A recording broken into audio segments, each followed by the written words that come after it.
नमस्कार। मुंबई से मैं रजा ईरानी आज हमारे दर्शकों के सामने कुछ सवाल जवाब प्रस्तुत करने जा रहा हूं।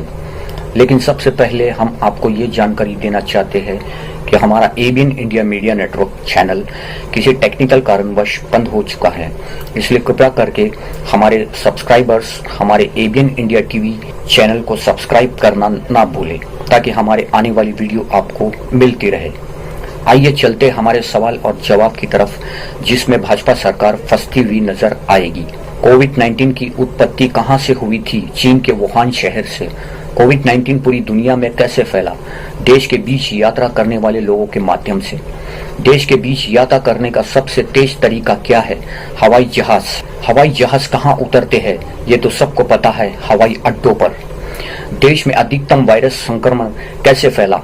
हवाई अड्डों के माध्यम से।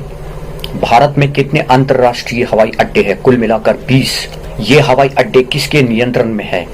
केंद्र की मोदी सरकार के अधीन। अब सबसे बड़ा सवाल, जिसका जवाब केंद्र में बैठी मोदी सरकार को देना होगा। क्या इन 20 हवाई अड्डों पर तालाबंदी करने की जिम्मेदारी किसकी थी? विपक्ष की या मोदी सरकार की? राहुल गांधी द्वारा संकेत और चेतावनी देने के बाद भी उनको पप्पू कहकर मजाक उड़ाया गया। शुरू में कोविड-19 चीन से पूरे विश्व में कब फैला? जनवरी 2020 में। भारत में पहला कोविड-19 मरीज कहां से पाया गया? दक्षिण भारत के केरल से। जनवरी में हवाई अड्डे बंद क्यों नहीं किए गए? क्योंकि भक्तों के चचा डोनाल्ड ट्रंप फरवरी में गुजरात आने और जाने वाले थे।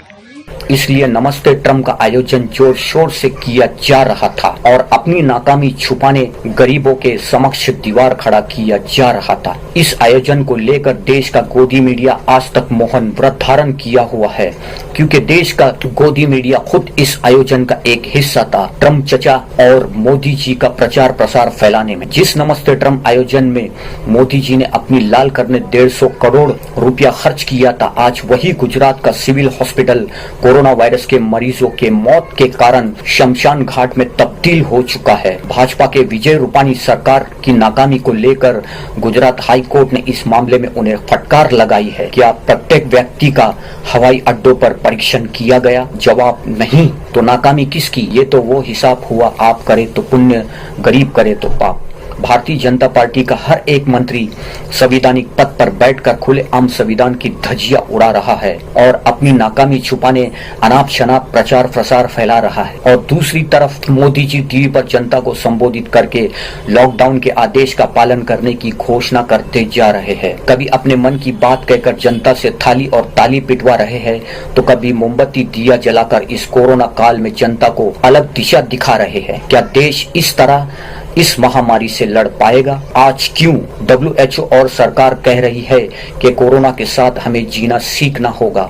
मतलब स्पष्ट है कि 3 महीने से जो लॉकडाउन का आदेश का पालन किया जा रहा है वो असफल साबित हुआ। इस वक्त WHO और भाजपा सरकार सवालों के घेरे में घिरती हुई नजर आ रही है।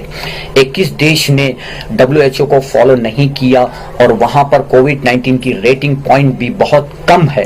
अब अगर सवाल करो इनसे कि भारत में कोरोना वायरस के प्रसार के लिए कौन जिम्मेदार, तो उत्तर में हर एक भाजपाई का जवाब नेहरू जी, जो भारत में हवाई अड्डे बनाकर चले गए। आज देश का हर एक मिडिल क्लास परिवार और रोज कमाने खाने वाला मजदूर दाने दाने और खाने से मोहताज है।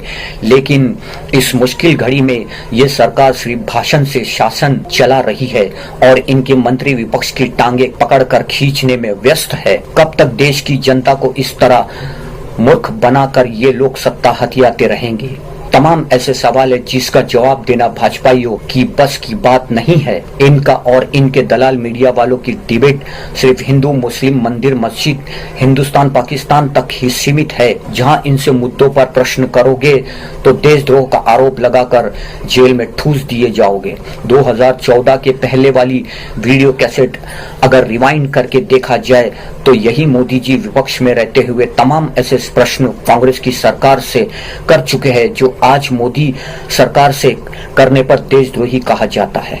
यदि आप हमारी बातों से सहमत है तो हमारे कमेंट बॉक्स में अपनी राय जरूर व्यक्त कीजिए। आगे की खबरों में बने रहने के लिए हमारे एबीएन इंडिया टीवी को सब्सक्राइब करना ना भूले। इसी के साथ जय हिंद, जय महाराष्ट्र।